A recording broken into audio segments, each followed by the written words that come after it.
Welcome, everyone, to episode 81 of Underserved. With me today is Amanda Richardson, CEO at CoderPad. Let's get started. Welcome to this week's edition of Underserved, the podcast for the rest of the tech industry, where we focus on stories of tech industry leaders, their insights, and their lessons learned. And now, your host, Andrew Jelina. Amanda, thank you so much for joining us today on Underserved. Awesome. Excited to be here, Andrew. Thank you for having me. So way back in UVA, you weren't thinking of running a software company. You were thinking of being an astronaut, right? That's right. I started in the physics program and I still want to be an astronaut. My calculus skills aren't good enough to get me there. I'm going to have to figure out how to pay my way up to space or Mars or wherever we end up going. But I'm ready. We'll get there. So you graduate, first job in New York?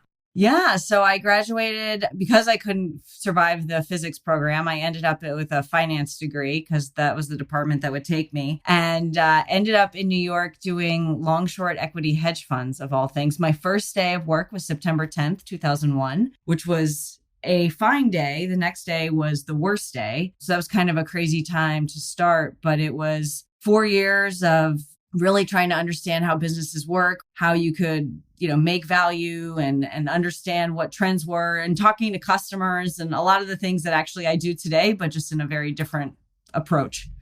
I think it's always good in your first job to have someone else pay you to make all the mistakes and learn everything. No, I made a ton of mistakes. It was a great first job just because, you worked hard, you're excited, you want to learn all sorts of different things. But it was also like that first job where you didn't know what you didn't know, right? And so I'm out just cold calling people and asking them about technology trends and what they're using. And I guess, it taught me to be brave enough to always ask the stupid questions because I didn't even know they were stupid at the time. I was just like, how does that even work? That doesn't make any sense to me. I'm 22. I have no idea what you're talking about. And it turns out I'm now a little bit older. We'll leave the number out, but I still don't know what I'm talking about. And so I can still ask the questions of like, what is it that you're trying to say? You can't be afraid to ask the questions ever. No. But you come to a juncture and say, you know what, I think I'm going to go to grad school. Where do you go? Yeah. So my boss at the time really encouraged all of us to go get our MBAs so that we could better understand how the world works and understand how companies work. Of course, I thought I knew everything, but I ended up going to Stanford out here in California. And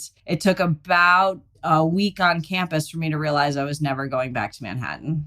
It's just too perfect out here. I've heard people describe it that there's just a buzz and energy about it that's like nowhere else. Was that your experience? Yeah, I think it was just what my eyes were open to is I had spent all this time in New York studying how people run businesses and trying to understand how people were building products. And then all of a sudden you're like, wait a minute, these people are actually doing it. No one's talking about it. No one's doing spreadsheets about it. They're like hands on keyboard, getting out there and doing it. And it's such like an open-minded, some would say crazy place where you can try anything and the craziest idea gets kind of a high five and like, great, we're rooting for you, as opposed to so much of my life had been around like, oh my gosh, that's a crazy idea. Why would you do that? And it's just open-minded, it's energizing, and it's just the sky is truly the limit out here. We will take on any challenge, right, wrong, or indifferent.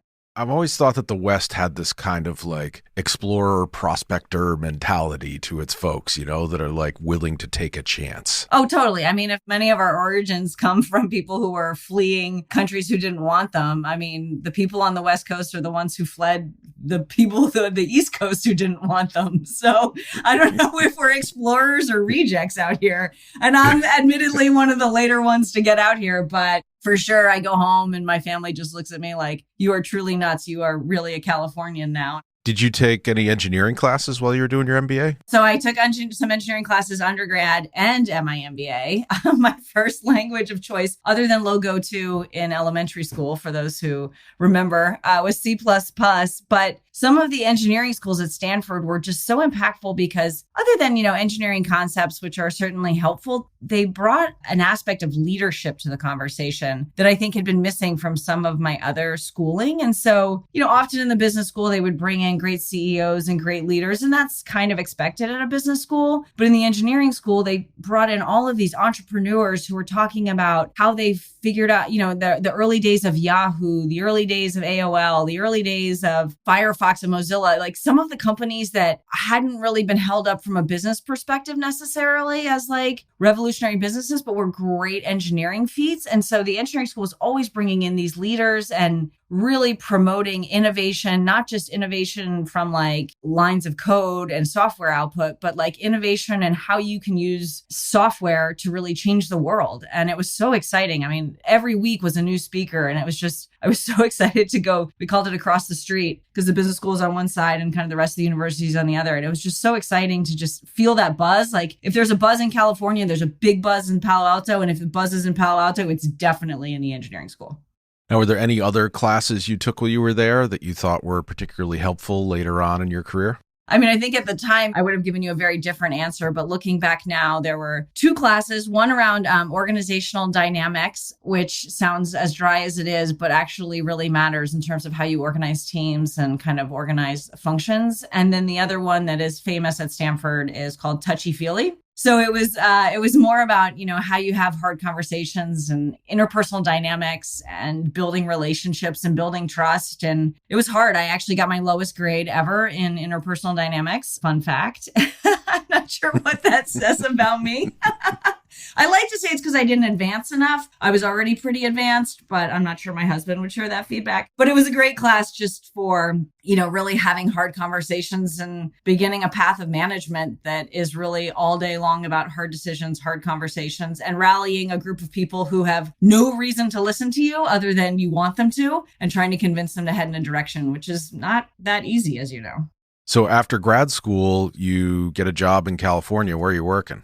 So out of grad school, I met a guy who had just become the CEO of a software company. Now, we had coffee at this university cafe on University Avenue in Palo Alto, which is like infamous and famous all at the same time. We met for 45 minutes. He seemed like a great guy, Andy Eckert. And he was like, great, you have the job. And I was like, well, wait a minute. Like, I thought this was supposed to be like an interview process. Like, what do you mean I have the job? He's like, we'll figure it out. And so began my career of we'll figure it out all along the way. And so I was the director of business development, which I had no idea what that meant. I had to call somebody and was like, I don't even know what those people do. And they were like, don't worry, it's kind of a nonsense title anyway. No offense to our business development friends. And I started at Eclipsys, which was a hospital software company, doing basically a little bit of M&A, a little bit of partnership, a little bit of strategic planning, and really trying to learn the industry and learn the software. What does their software do? If you've ever been to the hospital and I don't know, you've had a surgery, you've had whatever, and the nurse is asking you questions and typing into the computer, that's what we did, your electronic health record. So we were the health record of choice at the time for leading academic hospitals. So Hopkins and NYU, Presby and BMC and some of these most famous hospitals where world-class researchers and doctors are working. That was our software back in 2006, which was nuts because they all had their own data centers and on-prem, and we were literally shipping CDs. I mean, it was funny to talk about today, but that was how software was done back then.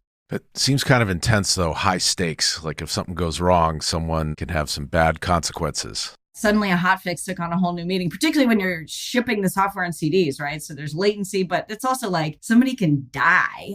We had a cancer center one time, like go offline through an upgrade. And I remember flying somebody, the only seat we could get was this first class seat. And we had to get two of them, one for the consultant and one for the computer to go out there to reboot the cancer center to bring them back online. It was way too intense. It was a very stressful job. The people who are working in healthcare are amazing saints, and I am not cut out for that path. So you did do some strategy presentations to the board there, making use of that MBA. How was that? I did. Yeah, I know. This is what you get. I was there for 3 months and Andy was like, hey, let's do, kind of your market assessment and figure out build, buy, partner and what markets do we need to enter. And it was, kind of your classic analysis. I actually got my nickname there, Demanda. I remember I was leading a team or working on a team to put together this strategy presentation. And we had a preview with the CEO the next morning. And, the deck was long, right? This is like very strategy work, 60 pages, whatever. And we'd piece things together and references and the fonts were a mess. It's like 10 o'clock at night. And one of the guys was like, hey, let's go get dinner. And I was like, but this is a mess. The fonts are all wrong. This doesn't match. What are we going to do? And he was like, who cares? I was like, we cannot present this to the CEO. And he was like, you know what you are? You're Demanda. I'm out of here. And I was like, fine. I'm going to fix it. So I stayed up till 3 a.m. fixing the fonts. And that's what I did. And I hope he had a lovely dinner. And he's still a dear friend. But that's where I got that nickname. You are listening to the Underserved podcast. Underserved is produced by Syrinx, the developer-founded, developer-run software consulting company. For more information, visit syrinx.com. That's SYRINX.com. So after Eclipsys, you move on to Snagajob? Yeah. So I decided hospital software wasn't for me. And during my time at Eclipsys, I moved out of business development into product management. And I think one of the things I loved about product management was talking to the users and imagining what was possible. But what I hated was how much intensity and stress there was around hospital software.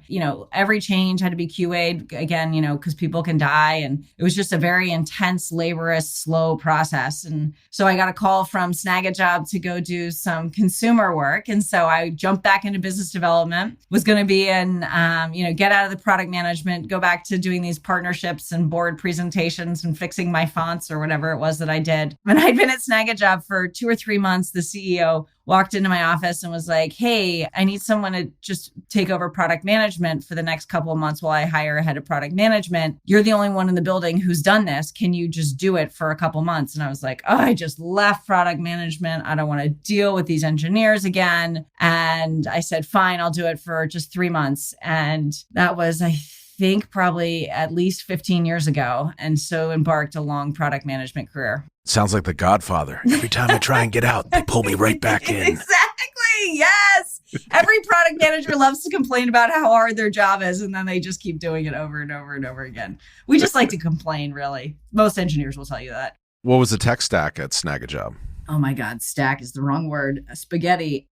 We were a .NET shop. I mean, Andrew, you're literally like asking all these questions so they can't see my wrinkles, but now they can hear my wrinkles.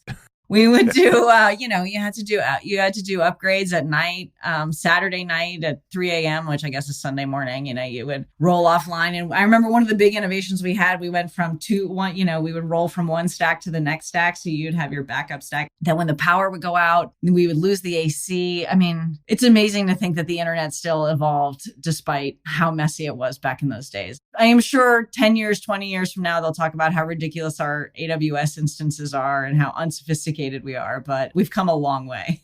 I've definitely seen some spit and duct tape data centers, it's just like a marvel that anything functions in it. And it's just incredible. I mean, my mom actually lives in Ashburn, Virginia, where every single data center is because of the AOL days, or I guess that's where the fiber core ran through it back in the day. And it is ridiculous to think that so much of the world is just run out of these random warehouses all along Route 28 near my mom's house.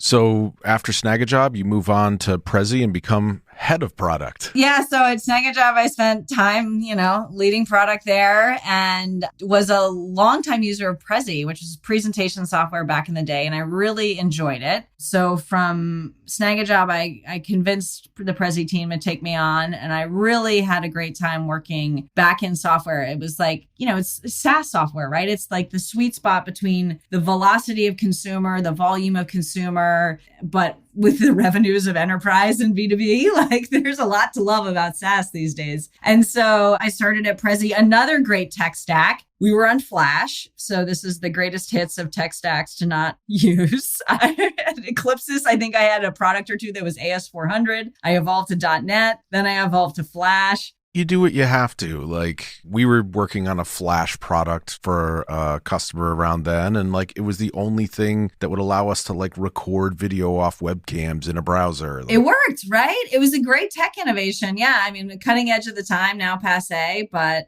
Flash was fantastic for its purpose. We were doing pan, zoom, all sorts of different rendering volumes and speeds that was really hard to do in any other technology. And JavaScript hadn't caught up yet. And there are still times on Google Maps where I'm like, JavaScript's not there yet. If we had Flash, this would be easier. But here we are. What was the customer base like, and did they love the product? Yes. Oh, everybody loved Prezi. At the time, I guess we had probably 60 or 70 million users. They've grown a ton since then. And it was primarily used in the education space. So it was, a competitor to PowerPoint. We were web-based. We were free to use. It was also like the early days of freemium and free trial, which today everybody talks about as like a new innovation. This was 2012. We just thought it was a good way to get people to try it. We had a big education customer base as well as student base, and we're catching on more and more with kind of business customers. But the roadmap became all about the rewrite off Flash and into JavaScript, which was necessary and absolutely the right thing to do. But as like a product person, like that's one Jira ticket, right? Please rewrite this. It's a big Jira ticket. You should probably break it down a little bit. Yeah, there's a lot of story points on that one. But you don't need product people at that point. So it was time to move on. So a colleague of mine from back in the day, actually, when I first started working on .NET, Chris Bowen and I were doing a lot of .NET work. And there was this one big project that was coming up, and like it was no one wanted to do it. And we were talking about phases, like phase 1, phase 2. He's like, oh yeah, that one's phase rail. I'm like, what's that? He's like, right after I leave. It's perfect. Someone else could deal with that one. That's exactly, yeah. So that's exactly what I did at Prezi. I was like, oh, JavaScript rewrite, phase rail. I'll catch you guys later. Let me know how it goes. Call me in a couple of years. So you move on from there to Hotel Tonight? I did. So I'm a longtime traveler. This is my passion. And I know a lot of people say they love to travel, but I genuinely love to travel. And when I'm not traveling, I'm literally thinking of the next trip I'm going to take and researching. And fun fact, studies, I guess, show that when you look at the gratification you get out of a vacation, about 50% of that is accumulated during the planning phase. So just anticipating and thinking about and figuring out, picking out which trails you're going to ski, whatever your vacation of choice is, half the gratification comes from the planning phase. So I'm that kid. I love travel. And I had been traveling a lot. And so I connected with Sam Shank, who's the CEO of Hotel Tonight. I guess they were probably at the time, maybe 10 or 15 people. And I was like, you need me as your head of product. And he was like, I don't need a head of product. Get out of here. I'm the CEO. I got product management under control. Don't worry about it. And maybe he was right, but a couple months later, I convinced him to take me on, and such started my 4-year run at Hotel Tonight, which was the best app, and still, I think, the best app for hotel bookings.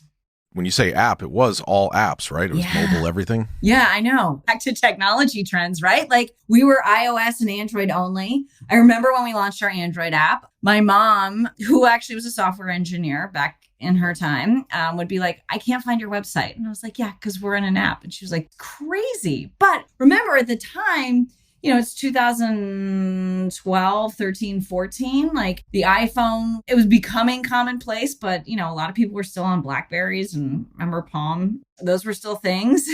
And so the idea that you would use a platform and that you would do anything different on your phone than make phone calls or maybe like click a link and read an article was crazy. We would do sales, a couple nights stay at a hotel is $500. And so people were like, people will spend $500 on their cell phone. That's crazy. I mean, now Carvana, Shift, all these companies are selling cars on your cell phone. But at the time, spend a couple $100 and make like that committed purchase without doing it on your desktop browser was just crazy to people. But yeah, we were mobile only. And then we eventually rolled out a mobile website. And then I guess eventually we really did do a full website in the end. It was a fun evolution. So the whole premise was taking expiring inventory from hotels and trying to scrape some money out of it? Yeah. Well, so there's actually decent money in hotel room bookings. And so what the idea was, last minute hotel rooms, tonight there's definitely going to be a hotel room empty at choose your hotel, your Hyatt, your whatever. And particularly for non-branded hotels that have a hard time reaching customers, the incremental cost of that hotel room at the nicest property is $35 to clean it. So if you make $36 on that hotel room, you've still cleared $1 of profit. And so if that person even comes and then buys,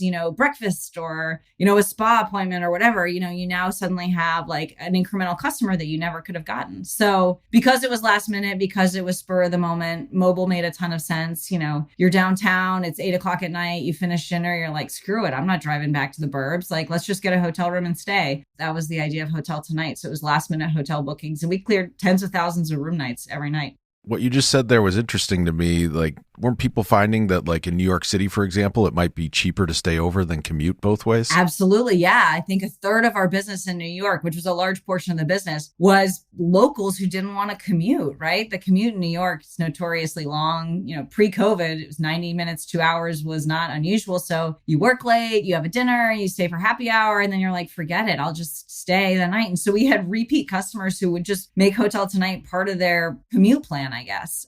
Come into town for a concert and just grab a hotel room rather than fighting your way home on the train. It was amazing. We had a 2 a.m. cutoff. So you could book all the way up till 2 a.m. And some people got mad. They were like, why can't I book at 3 a.m.? And I was like, it's 3 a.m. Like, go to bed. Come on. People at the hotel don't want to deal with you. But, okay, so nerdy tech things. But like, how do you deal with the date roll, right? So if you book at 1 a.m. on Saturday and for a Friday night stay, like it's a little gnarly in terms of the calculating and the accounting and the figuring out when people stayed. And then you throw daylight savings time in. And like, if you ever wanted to find a bug in Hotel Tonight, just go to the daylight savings day and start messing with things. And for sure, there was a bug somewhere. Yeah, there's a lot of places you can find that one. The spring forward, fall back. The QA team loves me. They're like, really? Nobody's going to do that. I'm like, I know, but I found it. I am altering the scope of the project. Pray I don't alter it any further. Excellent. Let the scope creep flow. Keep adding features. To deploy the release, deliver first. You must. I find your lack of faith in change management disturbing. Missing your deadline is the path to the dark side. If you or someone you know manages software development projects, we can help. Call the offices of Syrinx Consulting. Syrinx provides software consultants who hit the ground running to help you deliver right away. Our toll-free number is 888-579-7469, option 1. Or you can live chat with Berg at Syrinx.com. That's SYRINX.com. Syrinx is not a law office and this is not legal advice. Offer valid only in the United States. Hablamos español, pero solo un poco y no tener ni pies ni cabeza. Saludos.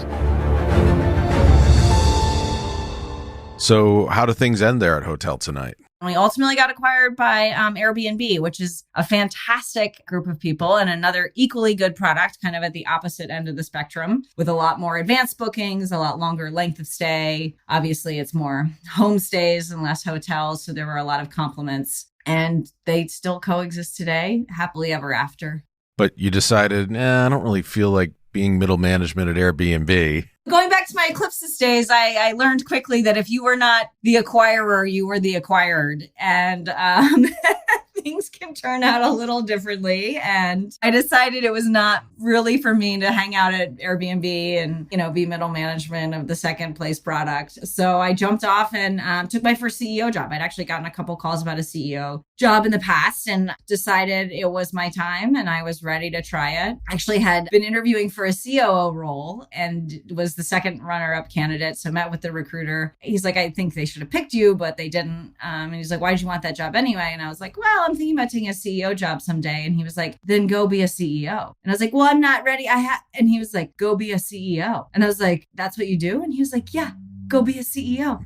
And he had 3 interviews lined up for me in a week. It was amazing. All you have to do is tell people what you want. It was a great lesson. It's like a Jedi mind trick. Yeah. You were a CEO. I'm a CEO. It's true. And it worked. And then 6 weeks later, I was a CEO. And I was like, who's in charge around here? Oh, wait, it's me. This is crazy.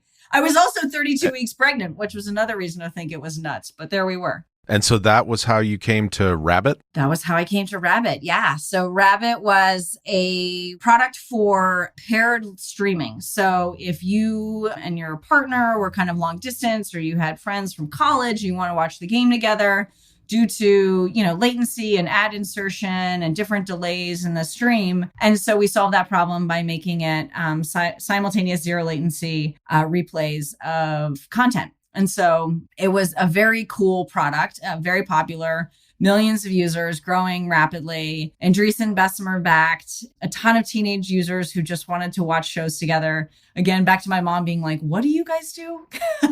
But it was the kids loved it. I think my daughter Caroline might have been a user because she had this friend. They lived little ways apart, but liked to stay in touch, and they liked to watch content together. And they had something that they were using in order to be able to see it at the same time. Probably, yeah. The average user was kind of a teenager. When I was a kid, we would literally get on the wired phone, drag the long phone cord out from the kitchen, the living room, and then sit silently and watch 90210. That was my experience. And so Rabbit was the modern way to do this, which was very cool. The challenge was we had no revenue and only 10 months of runway left. Cool product, not good business.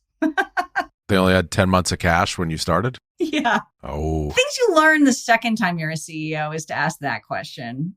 10 months might seem like forever at first. 10 months sound like a lifetime, right? To a product person, I'm like, oh, we can totally figure it out. No problem. What could go wrong? But, for anyone who runs a company or wants to run a company, take whatever timeline you have and minus 6 months, because that's when you need to deal with fundraising and everything. So it really had 4 months. And did I mention the pregnant part? So I had to do a minor maternity leave. So we didn't have a ton of time to figure it out. And in the end, we were about to be acquired. And then that shifted to an investment, and they were going to do a majority stake. And we were going to shift to a sports strategy, which would have been a great play, particularly with sports betting where it is today. And I'm a huge sports fan. So just, being able to watch my UVA Cavaliers through football and basketball, which you can't get in San Francisco. We have a lot of great things, but that is not one of them. So it would have been a great product, but we ran out of time. We were supposed to have the term sheet Friday. Friday becomes Monday. Monday, they pull it. Tuesday, emergency board meeting. We're going to shut it down. So Wednesday morning, got together with the lawyers, and you're printing out everybody's severance papers, including my own, because we're shutting down. And I go into the office. People knew we were looking at an investment. So we'd had a lot of these meetings. And I guess someone had gotten the impression that we were going to announce funding. So there was party music playing, and we're walking, and it's this open office space to give the presentation. And I literally had 5 more termination letters to print. So I plug in my laptop. People are chatting and party music's going, and I'm printing termination letters, and I'm oh my God, this is awful. And then I had to stand up and tell everybody that was the last day we were shutting down. Keep your laptop, sign this form, 2 more paychecks coming. And that was the end. And then you have to have somebody who continues to work and sign for the company. So no paychecks, but I got to stick around and keep working for the next 4 weeks. I don't think the touchy-feely class could have prepared you for that experience. No, nothing really prepares you for that experience. You're literally staring down people's faces, and them, their partners, their kids, it's so hard. And, the CEO job is such a hustle. All you want to do is do right by your customers, do right by your investors, do right by your employees. And when I came to terms at that moment that I couldn't bring it all together and make it happen, it was just devastating. You want to be anywhere but there. Maybe I guess what touchy-feely taught me was how to have hard conversations and face the news. But it was awful. And it was awful for everybody. It's shed no tears for me. It is so hard to do layoffs. Just so hard. Well, you got some experience, but I think I've said before on Underserved, experience is what you get when you don't get what you wanted. That's exactly right. Yeah, it makes a good, podcast story, makes a nice resume builder. And I'll tell you, it makes me paranoid, right? So I spend a lot of time today really studying our finances. We've always run CoderPad as a profitable company for that reason, because I'm never going to do that again. I'm never doing that to my employees. I'm never doing that to my customers. I remember, a year ago, 2 years ago, it was not cool necessarily to be profitable. And people be like, but you could spend twice as much and grow faster. And I'm like, yeah, but then we'd run out of money. They'd be like, no, just go do another fundraise. And I was like, well, I don't want to count on that to happen. And so, I had job candidates we were trying to hire who wouldn't come because they didn't feel like our growth was fast enough or that we had enough opportunity. And I was like, this is crazy. Where are we in this world? And then here we are today where suddenly profitable growth is cool. Thank God. So maybe we're cool again.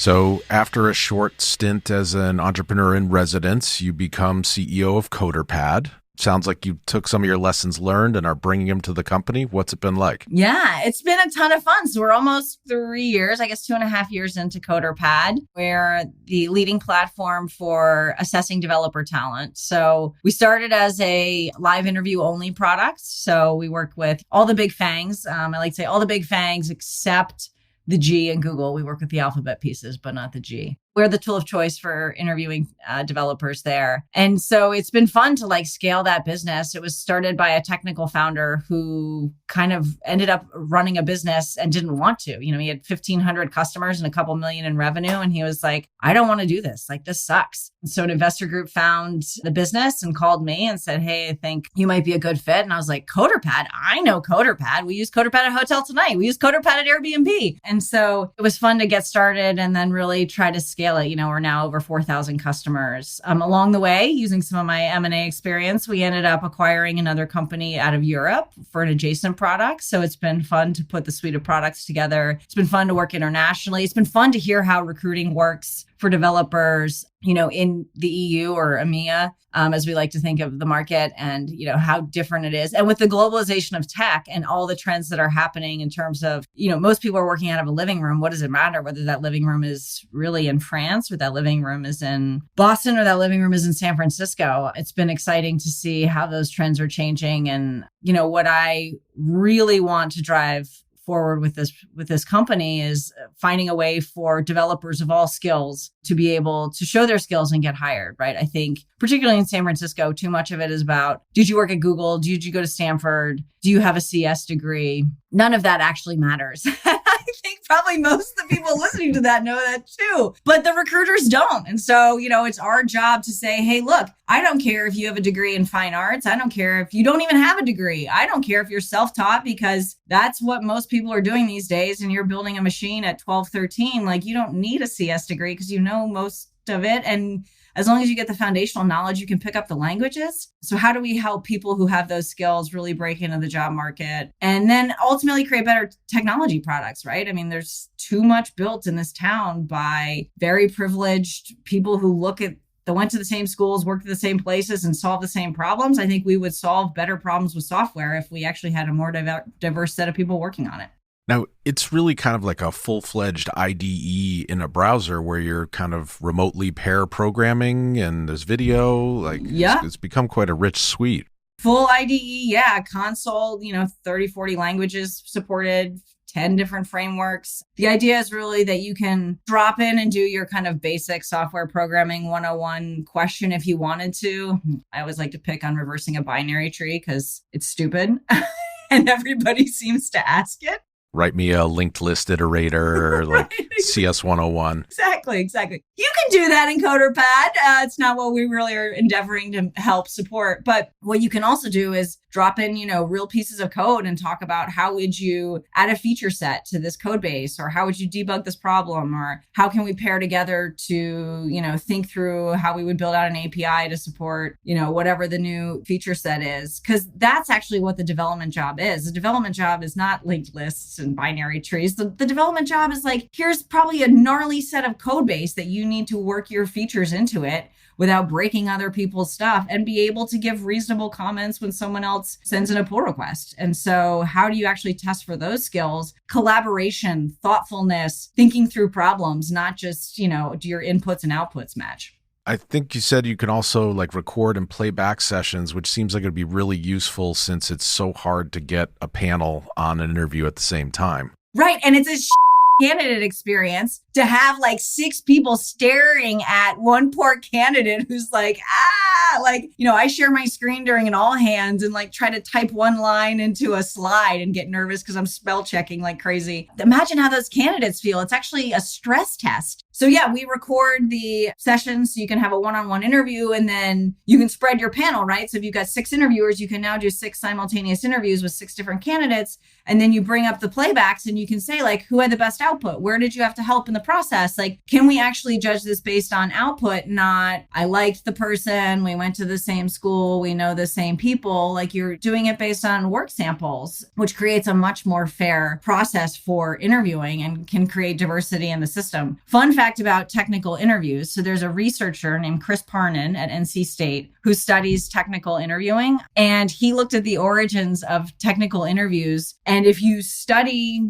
how they used to do testing in psych tests in the 50s and 60s around understanding how your blood changed or what the chemicals were that induce stress, the way they actually constructed those tests was to put you in front of a whiteboard, give you a pen, give you complicated math problems to do while people watched you and were talking. That was like the most stressful environment they could come up with. And he was like, oh my God, that's a technical interview.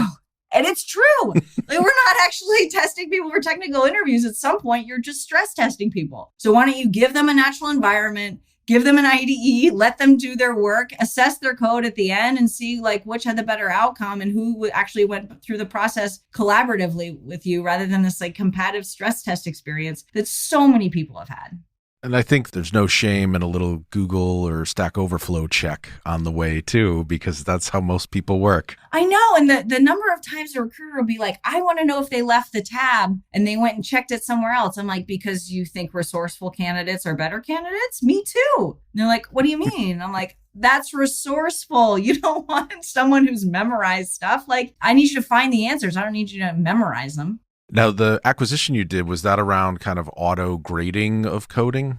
Yeah. So the acquisition we did was more of the asynchronous testing platform. So as much as I believe strongly in this live interviewing experience, there are a number of roles where even doing an asynchronous upfront test check will matter. Think about your junior developer roles, your intern programs, kind of your high volume hiring. eBay once told me they get 10,000 applications for every engineering role they post. Wow. And I'm like, really? Can I have just 1% of that candidate flow, please? You know, if you take a look at those resumes, how does a recruiter know who to call back? Well, they don't, which is then when the recruiter's like, well, who went to Stanford? Do I recognize the company they work for? Do they have a CS degree? And that at the beginning of the process is when the bias starts. It's not necessarily the end. It's the recruiters who are trying to make choices with no information and just need a little bit of a rubric to score candidates. And when all they have is a resume or a CV, that's what they get. But if you can give the recruiters a tool and have them get feedback from the candidates on like who actually has mastery of these skills, who really understands whatever language you're testing for, who really has foundational knowledge on engineering, computer science concepts. Let's move them into the interview process first and, you know, find a way to kind of sort the list. So that's what the product does. It's called Coding Game. They also have a whole community of almost 3 million developers now who go in regularly and do coding challenges against each other and kind of compete. Sometimes they're sponsored by companies. Sometimes the companies do them internally for a competition, or they'll do it externally as a recruiting tool. But how do you,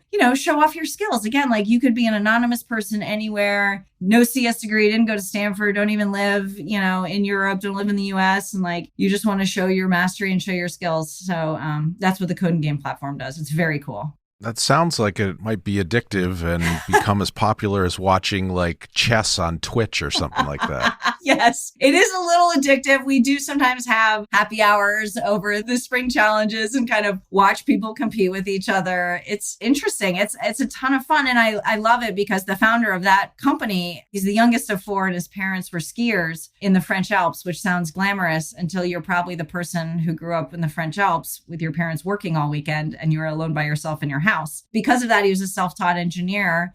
Out of high school was like, I'm just going to skip university and go get a job. No one would hire him because he didn't have the right resume. So he went back to university, did the 4 years, didn't learn very much, came out and got all these great job offers. And he's like, this whole recruiting process is broken. And so that's what he's been endeavoring to solve. And I just love his spirit in that and how it plays all the way through the product. So when you actually tear yourself away from the keyboard and put your phone on Do Not Disturb, are there any hobbies or activities you enjoy? I don't think I've ever done that. Hobbies? Well, that's nice of you to ask. I have a 4-year-old and a 6-year-old. They're currently my hobbies.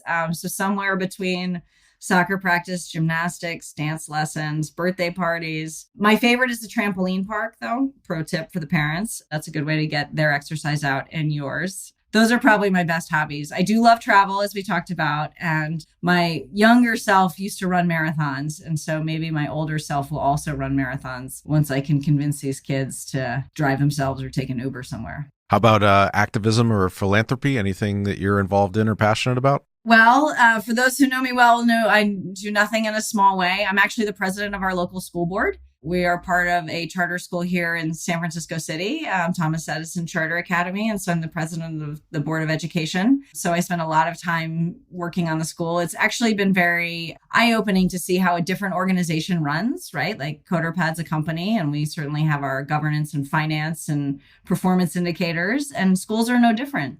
They have their governance and their financials that they have to keep in health, and then look at your performance indicators and how are students doing, not just academically, but from a well-being perspective. So I spend a decent amount of time probably worrying about education and making my kids very embarrassed when I come on campus, for sure. That's part of the job description.